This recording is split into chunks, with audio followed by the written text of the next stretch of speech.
Hi, David. I'm going to sit off screen so you can see the crowd. Can you hear me okay? Yeah, perfect. Brilliant. Here's welcome to Cult Cinema Sunday. You're here at Fruiting Hall. Everyone give a wave and a round of applause. Just going to adjust that a little bit so we can get some crowd in. Guys, I forgot to say, feel free to, can you take some pictures of the Q&A and we can get them on Facebook and stuff like that. So that'd be great. How are you doing, David? That's great. That's the original vest that I wore. Do you want to sell it? And allegedly that was sewn. That embroidery was sewn by a little old lady from the UK. No way. That's cool. We've literally just finished the film, and there were some people here tonight who have never seen the Warriors before. So they were Warrior virgins, and we've broke their cherry, which is good. It's a good place to be. So thank you very much for taking the time out to come and talk to us. I've got some questions to ask you about the movie. We've got some questions from the audience. So am I okay to just plug away and begin to ask you some stuff? Is that cool? Perfect. Brilliant. Okay. So before we get onto the production of the film, could you give us a little kind of background about how you got into acting to begin with back in the day? How did that happen? How I got into acting was it's probably the Catholic Church, you know. I think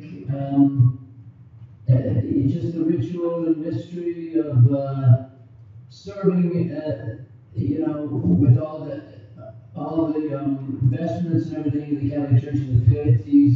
And then my parents were musical and artistic and loved literature, and so it sort of evolved that way.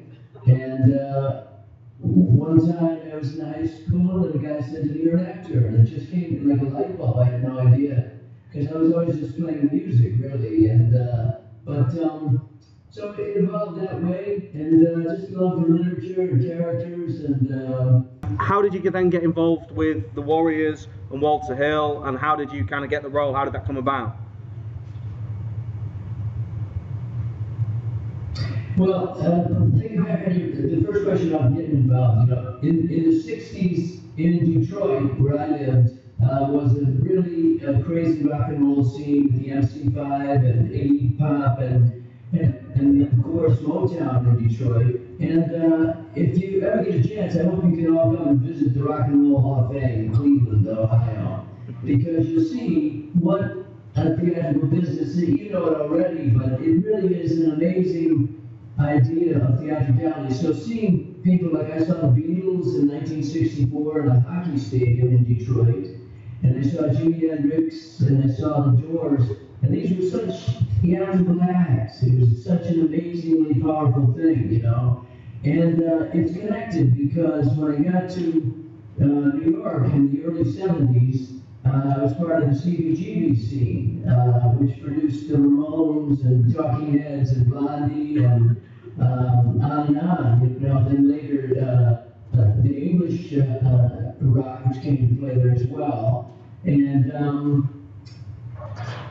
so because I was a player, I got into this Broadway show called Working that James Taylor had written some songs for. Because I could play guitar, I got to do that and played a part of a kind of homicidal character named Charlie Blossom, who was an old, well then he wasn't old, he was a hippie who espoused peace and love, but he was really seething with violent anger towards his bosses.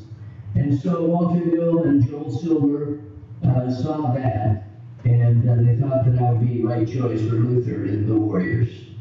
And but it really is intimately involved with rock and roll, and there's a kind of amazing theatrical flair to the movie that comes from that as well, you know.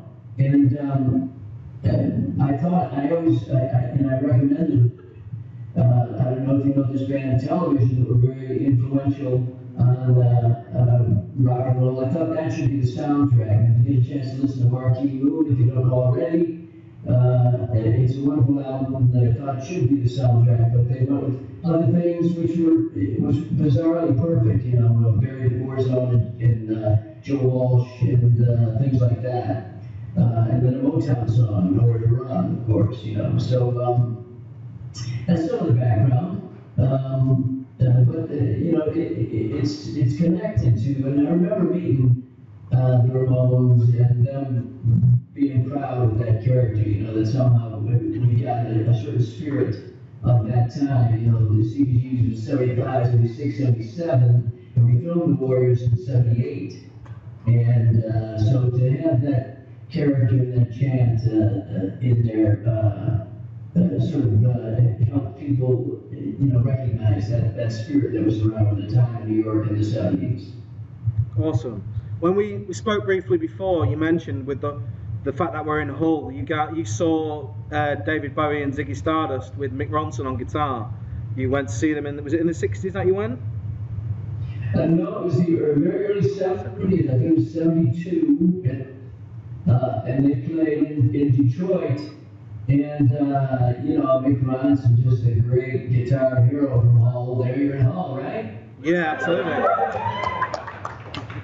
And so he was just amazing, you know, and seeing these guys when they were dressed up then was astonishing, you know, because you're just moving out of the old hippie era and into these people that looked like they were really visiting from Mars, in fact, you know, at the time, you know. And standing on the stage of a theater in Detroit and saying, well, you're very good, but if you could just stand on your seats or cheer louder or something like that, they sort of really commanded the audience, you know, it was something to see. I hadn't seen something like that before. And yeah, he was great, Mick Ronson. And of course, it was that interaction because he borrowed the Iggy character from Iggy Pop there in Detroit. I don't know how he really knew about it. He was just kind of a local hero back then, but he made some marvelous stuff, you know, and so that influenced Bowie, the amazing the Spiders from Mars, you know, and so it's something to see, always that kind of, you know, it really was this kind of Greek theater for our times, you know, he sang a whole range of different material, and so, yeah, that kind of rock-inspired stuff really influenced the Warriors. Taking it back to the Warriors, we've just watched the film and I counted on one hand the number of scenes that you're actually in. I think it's 4 scenes that you're in the movie, but you kind of command the film in terms of like your scenes are very memorable and you come away from it remembering your character. So the character of Luther, could you just discuss maybe a little bit about how you came up with the way you performed the character, because he's very passive aggressive. Was there any kind of direction from Walter Hill, or were you free to come up with the way the character lived and breathed in the film? Well, I read a lot of things. I live here. This is my home in Spanish Harlem on the east side of New York's Manhattan, and there was a guy that he passed away a few years ago named Huey Thomas. And he wrote a book about this area, which was really a gang territory in the 70s. No longer is. Everything in Manhattan is sort of being developed and in a different way for people to live. And so Huey Thomas wrote a book called Down These Mean Streets.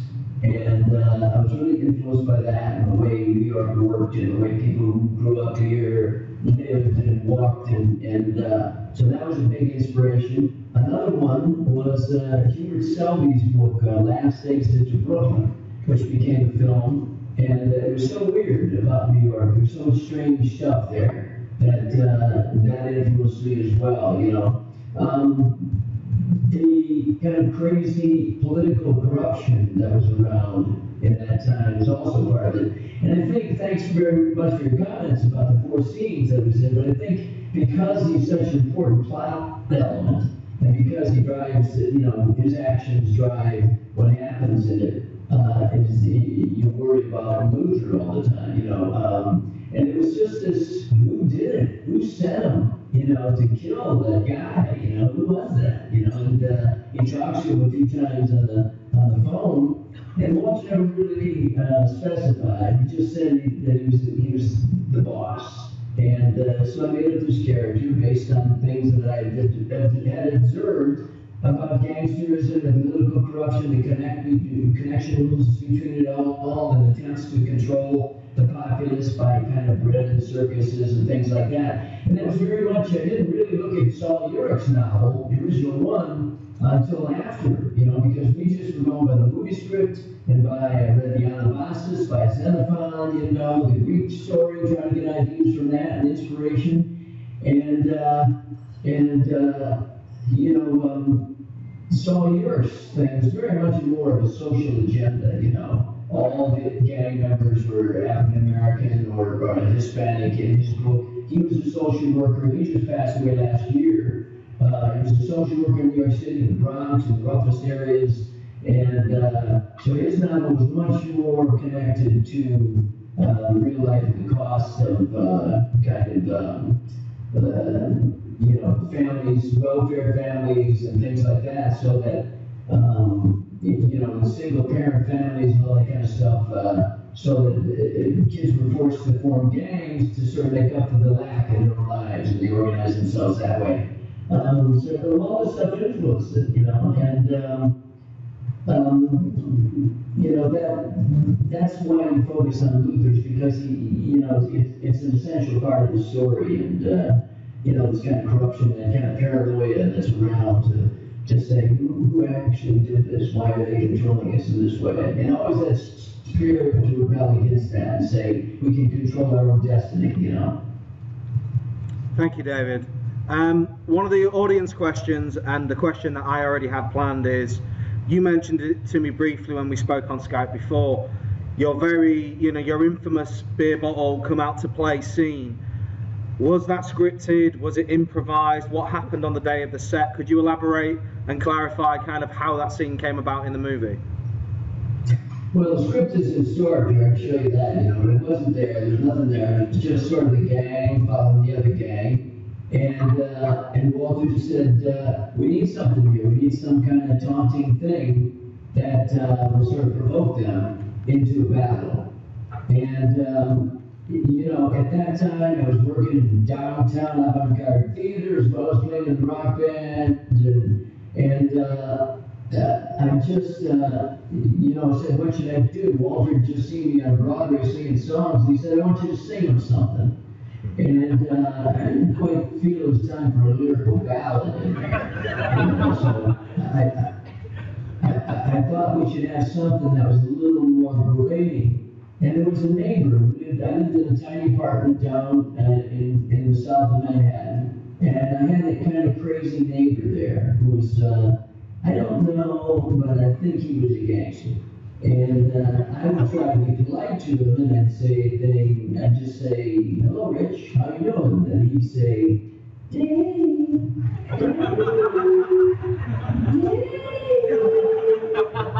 And it was the creepiest thing that I ever heard. It was really quite creepy. And so I thought I'd put that in there. And under the bridge there, under the boardwalk out in Coney Island, there were these, at the time they sold these tiny beer bottles. I think it was Schlitz beer. And there were a few of those. Now, a friend of mine, Joel Weiss, who plays Cropsy in the movie, told me that originally I had picked up 2 pigeons. And I held those up and said, hold up these dead pigeons. Because pigeons are a big nuisance. And people poison the pigeons. I picked up a couple of pigeons. I thought that was going to be the original one. But Walter said, no, whatever, not that. And so we just went with the beer bottles. And I was really kind of surprised. I guess I was surprised. I don't know. It felt right in the moment, But I was, it was really amazing that it remained in the film, because it was so odd. I mean, everybody was, the sound guy was cringing, and everybody was cringing. We only did it twice. Walter rehearsed it once, and then we filmed it that one time. So it's a one-take affair, and that's how it came about. Awesome, thank you. Could we just ask about, we've just watched the film this evening. When was the last time you watched the film, and why do you think it resonates with audiences 30 years later, still to this day? Why do you think it still stands up? What is it about the Warriors that audiences still dig? I watched it again when the director's cut came out. Did you see the original time, or did you see the director's cut? We screened the director's cut because it's the only version that's available in high definition on Blu-ray, so that's the one we screened. Well, I'm a fan of the director's cut. I really like that, the cartoon thing, and that was Walter's original vision. And so the studio was controlling it back in the day, and so he couldn't have those comic book panels inserted in there. So I'm a fan of it, and we did a documentary for that that's on there as well. And so that's the last time I saw it. And you know, I just think it captures the spirit, even though it's so theatrical. The people are, you know, such a diverse group. I have to tell you that in the group of extras at the big assassination concave is Bruce Willis and David Williams and a few of the people who were just starting out at the time were extras in that big conclave where all the gangs met together. And I just think that it captures the spirit. Oh, Giancarlo Esposito too. You know him from Breaking Bad. I don't know if you know that actor, wonderful actor. And so there's just a spirit of the times in New York that it captures, even though it's so stylized. There's a spirit of the way New York worked then with the subways and I just think, you know, the scenes that are touching to me, I really love. There's a few of the actors have passed on now, sadly. Paul Greco, who was the leader of the Orphans Gang, that scene where they're so proud of that little newspaper clipping of the orphans is very touching to me. I just really like that. And when they first meet Mercy, the character Mercy, he holds up, he said, look, we're tough guys, we got this newspaper clipping, see how bad we are? You know, I just love that. And things like that. And when Deborah and Michael Beck are on the subway and the rich kids get on, and there's a contrast between, you know, the rich kids and the messed up kids, you know, and that's very touching to me. The kind of intergang warfare between me and Cropsey, you know, trying to keep our leadership in control, and you know, the warriors themselves, about the little battles between Remeyer's character and Michael Beck.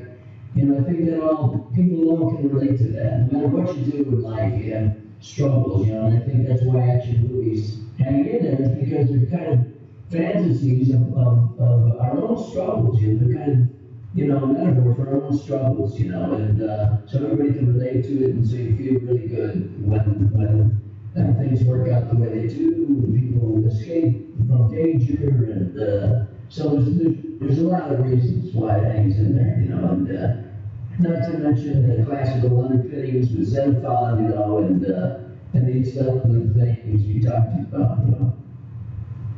Okay, thank you, David. One of the kind of legendary kind of rumors or facts you can clarify is that during the shooting of the film, there was a lot of interference from real New York gangs, and there was a lot of controversy about the release of the film with the way it was marketed, with the gangs outnumbering the cops on the movie poster. Is that something that you had some experience of from shooting the film in terms of any real gang involvement? Not really much. I mean, we had some pretty tough stunt guys hanging around there, you know. And I remember some young kids that looked sort of gangified, who wandered into the big enclave, you know. And we're talking tough and stuff, but they were quickly ushered out. And you know, I read later that Michael Beck and the fellows had some confrontations and stuff, but it never happened to me. And I would, you know, the biggest, longest continuous shoot, I think we shot for 2 weeks, that big assassination conclave scene. And it was very early days of my career. I used to walk from, you know, I'd walk a couple miles home at dawn. You know, we'd finish at dawn, and then I would walk a couple miles home, and you know, there was really nothing, you know, going on in that way. I was sad about the confrontations that happened in the theaters and things like that, and allegedly people lost lives. You know, I think this the film and those things sort of put a focus on those groups that you wouldn't hear about at all if there was no connection to it, you know. I do remember when the ads went away, you know, because they had this big poster. You may have seen the original poster. I think it's on the box.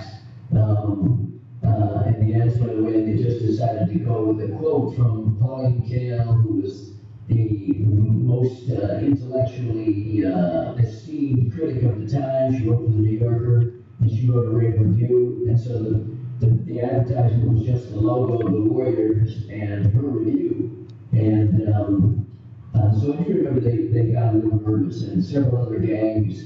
Well, I'll tell you one thing that during the making of the Warriors, I auditioned for The Wanderers, which is based on Richard Price's novel, and the producer of that, you know, was quite angry that we were beating him out of the gate with the Warriors, you know, because there were about 3 or 4 different gang movies that were stopping. Some actually had to stop production because we were the first, and because of the alleged controversy, you know, people decided not to go ahead with their gang movies, you know.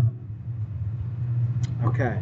Well, I'm going to switch it up a little bit now and move away from the Warriors, because we've had a lot of interest with regards to your other starring roles in film and TV. And one that I wanted to ask you about was your fantastic performance as Jerry Horn in Twin Peaks. We know that the show's hopefully returning next year with David Lynch. And we want to know, have you been approached to reprise your role, and will you be bringing a sandwich with you? I'll do my best, especially if you have any suggestions for different sandwiches.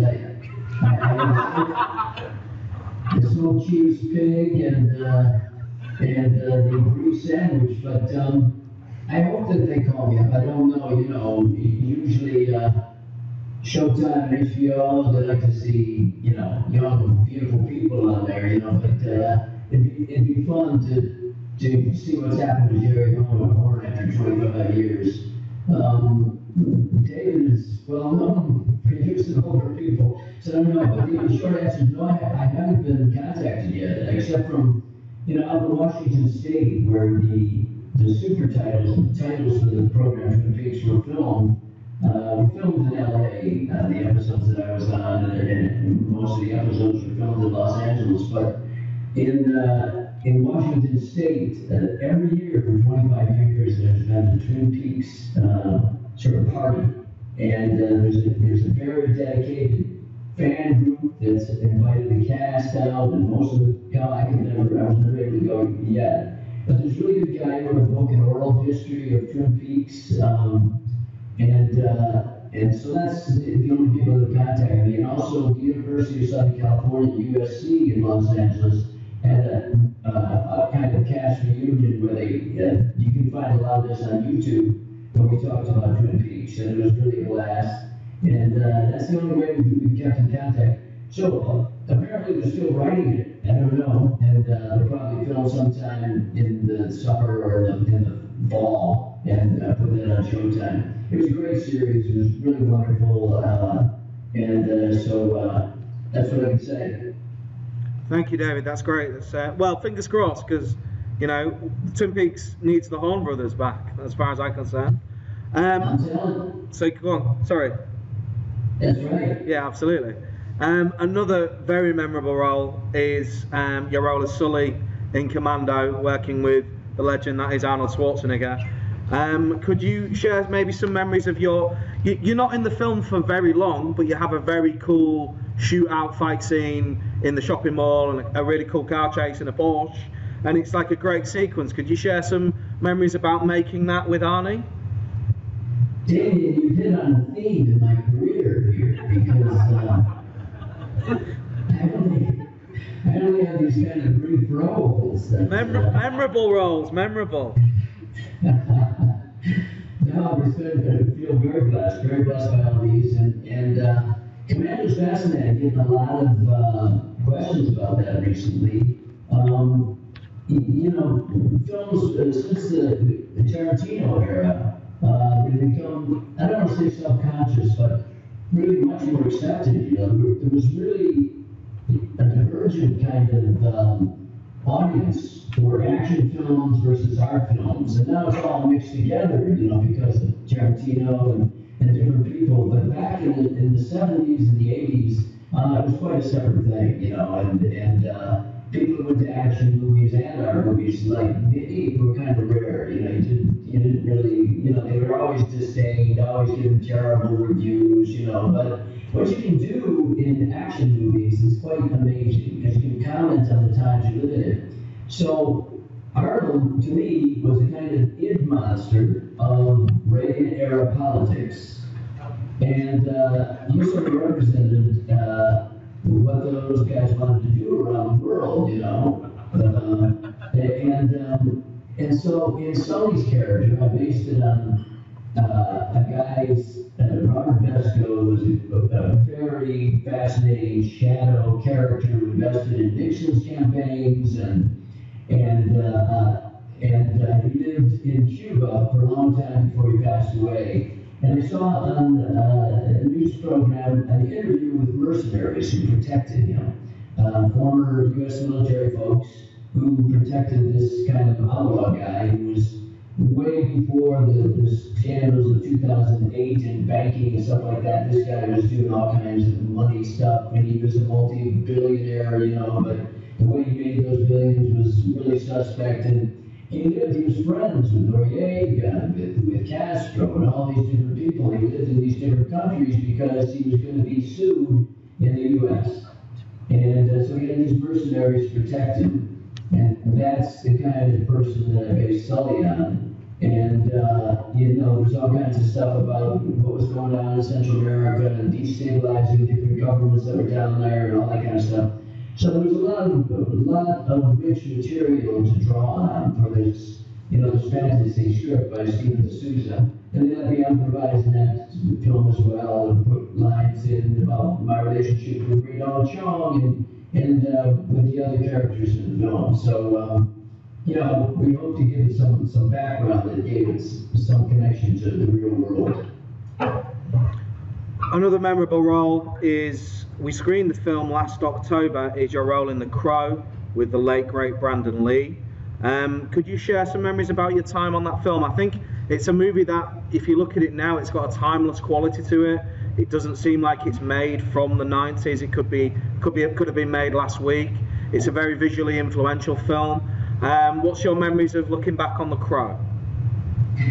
Oh, really tragedy, of course. Brandon was a wonderful fellow, and it just was completely sad that happened. And after the tragedy happened, we all got together and decided we had to finish the movie for him. And, you know, there were just, I'm trying to think of the Russian director that Alex Proyas was influenced by. Sculpting in Time is the name of this guy's book. Can you think of this Russian director? I can't remember his name. Anyway, Alex was very influenced by a wonderful Russian director who made a few films, and that's where his whole palette came from that. For The Crow, and I wanted to do it because I was always quite influenced by Scorsese's movies and the fact that he had this wonderful sense of place in his movies, Mean Streets and on, you know, of New York. He loved New York. I'm from Detroit. I wanted to do a movie set in Detroit. That's the closest I could get was The Crow. And so it was wonderful to be involved in that way and do some things about the destruction of Detroit, you know, and why that was going down.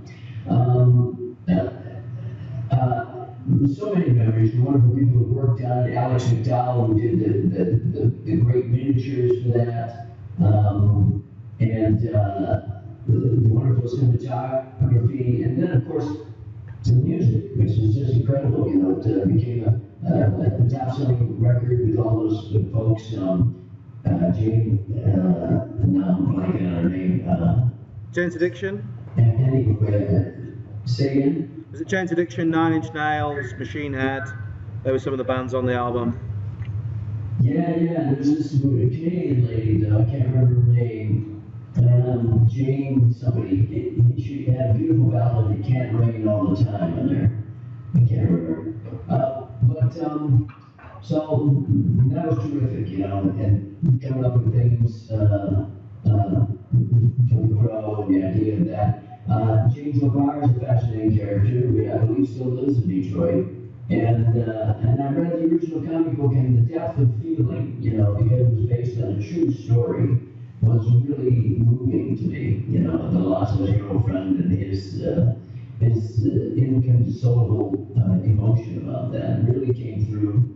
And what do you do with that? It's another gigantic issue. What we do in life, why everybody can relate to that. You know, what is this? What is this life? It's you know, amazing. So to enter into that was really great. You're currently, you've recently starred with Keanu Reeves in the action movie John Wick, which hasn't come out in the UK yet. It's due for release next month. So how does it feel to be back on the big screen, and what other projects are you working on at the moment? Well, Keanu is a great guy. If you're filmmakers, you got to see his documentary about the change from digital film into, from film into digital. It's a really good documentary where he talks to all different cameramen, and he produced it and narrated it. And he was great. And I like the story. I'm a big fan of stunt folks, you know. There's some great guys. In fact, the director of that, Chad Stahelski, doubled Brandon Lee in The Crow, you know. So one of the directors, two directors, David Leitch and Chad Stahelski.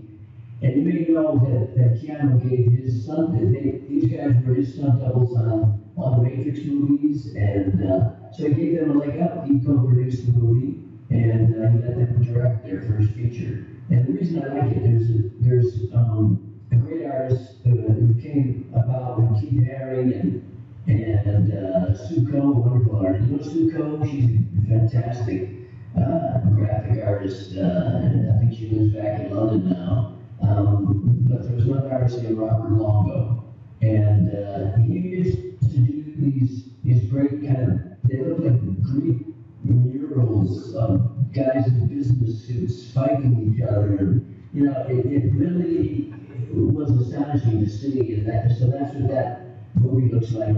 And because Chad and David have spent their entire lives mastering different forms of martial arts, they really know what it's like to be in a life and death struggle. And so there's emotion in there, and there's meaning in there. And once again, it's that idea that everybody in our own lives, we struggle. You know, we have fights, we have fantasies, and what it's like, you know. So to have this kind of cathartic effect is really cool. And it was a relatively low budget film, so we were really thrilled with the success of it. You know, they did a great job. You've recently been on Broadway, so have you got any? I mean, you told me that you'd starred in the Blacklist recently. So, what are you currently working on, and what plans have you got for the future? Does that play over there, Blacklist, right now, currently? I think the UK does have the Blacklist. I think it's on. We've got it on cable in the UK. So, yeah. Okay. Yeah, so that's an interesting character.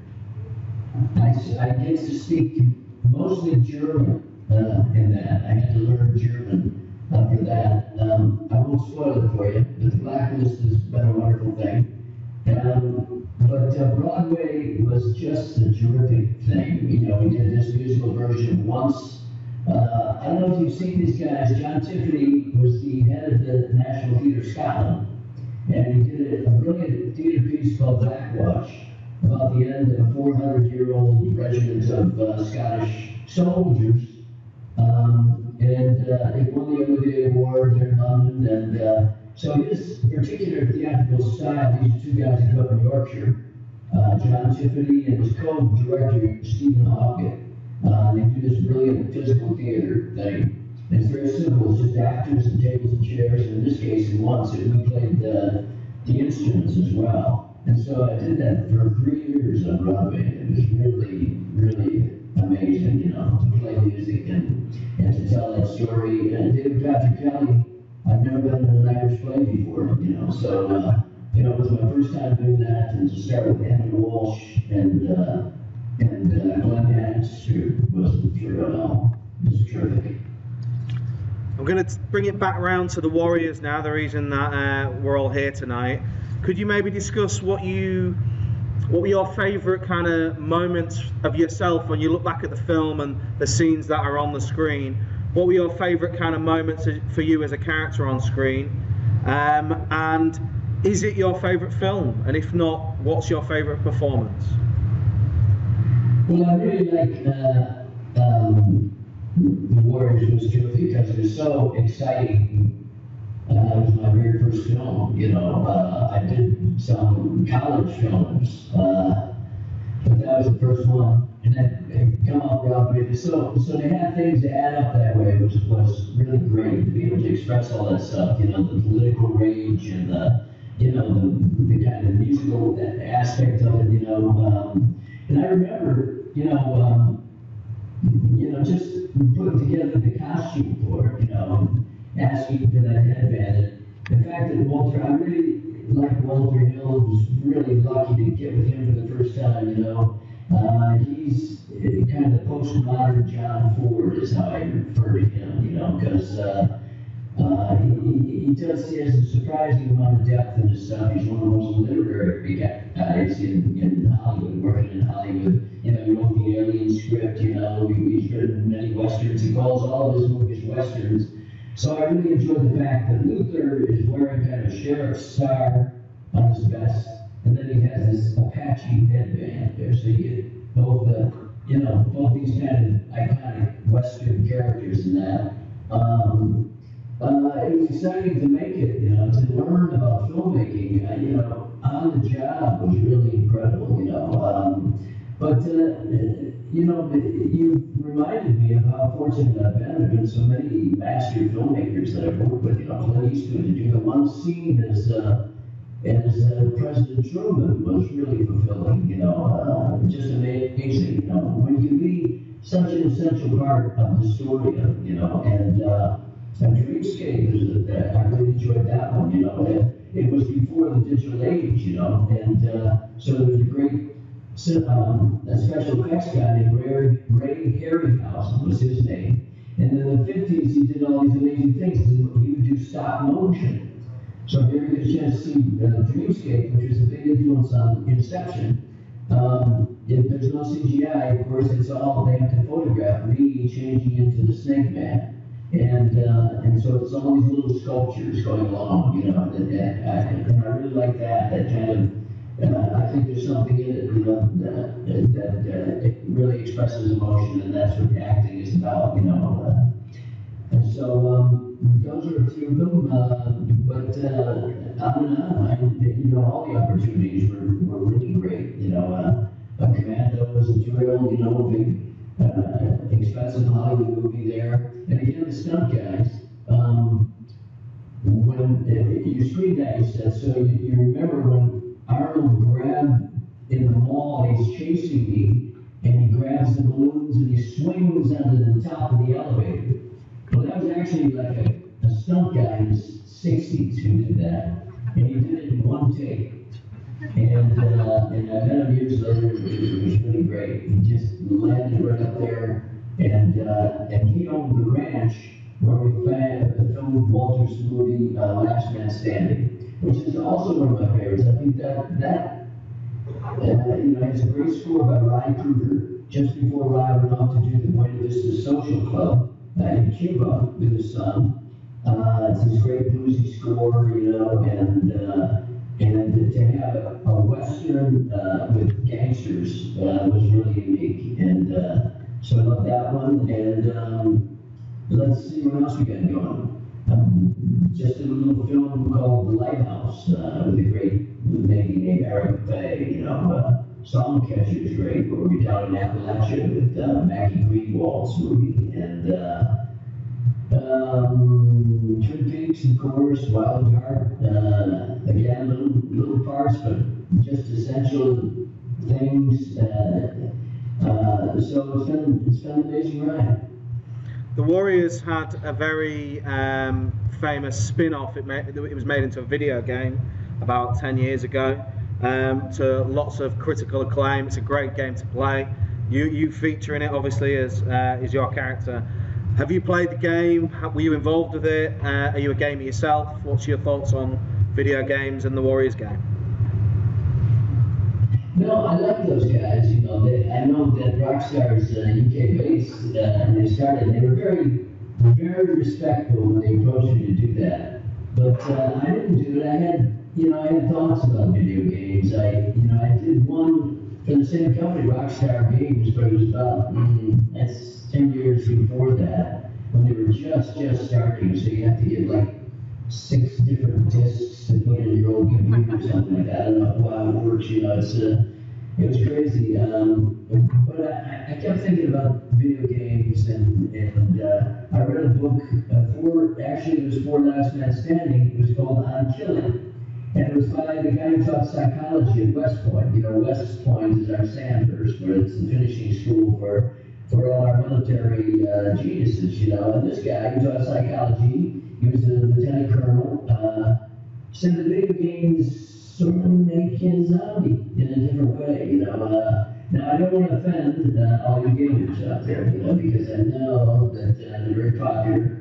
But I do think there's a kind of mitigating force when you're sitting in a crowd watching a movie that there is to sort of spending hours and hours with you know, just watching and being rewarded for killing folks. You know, I don't know. Of course, you all come from wonderful families, and you'll all be fine, you know. But I still, that's what I was thinking about when they asked me to do that, and you ought to be a fair amount of coin to do it. But I decided not to do it. But. Oh, sorry, we thought we'd lost you there, but you're still there, David. That's cool. I'm just going to give you another question about the Warriors. Aside from your own gang, the Rogues, what was your favourite gang in the movie and why? Well, I like those orphans. I think there was something so ragtag about the orphans that Mercy sort of came from. You know, they're defending their turf, but there was something so like, I don't know, just sort of cartoon crazy about them. I like them. And then the Turnbull ACs, you know, the guys on the bus there, they were great with their bald heads, and they were kind of really scary when they came down there with that big school bus, you know. But the Rogues were my ragtag group, you know. I really liked that hearse. You know, there were no seats in that hearse. There was just the one that Joel sat in to drive it. So we sat on wooden crates in there, you know, and so the Rogues were all right. That's great, David. We're running out of time down at the venue now, so I think we're going to have to start wrapping it up. I'm just going to call out to the crowd and see if they've got any final questions that anyone would like to ask. Feel free, folks. David's given us nearly a good hour, so anyone with a final question for him? That's all to do with the Warriors. No. So go on. Is he going to come to Hull anytime soon? That's an invite to Hull there, David. Would you like to come down to Hull? But you invited us to see you. Spare bedroom. He's got a spare bedroom. He wants us to come and visit. There is a Twin Peaks festival in London that runs every year, so you should come over to that and then come up for a visit up to Yorkshire. We're the City of Culture in 2017. Come and give us a visit. Oh yeah, gotta make the scene. Gotta get some tea. You'd be more than welcome. More than welcome. Stop by. If I make it to the Twin Peaks Festival, stop by, won't you? Yeah, that's in London in October this year. So we should get you in touch with those guys and get you there next year. It'd be a cool thing to come down and do. Yeah, there's a friend of ours named Johnny Crump who runs a folk festival there too. So you may see me turn up there with my mandolin. Sounds good. Sounds good. I think we're going to wrap it up now, David. Thank you so much for spending the time with us and making our event really great. Guys, can you give David a round of applause? And thank you.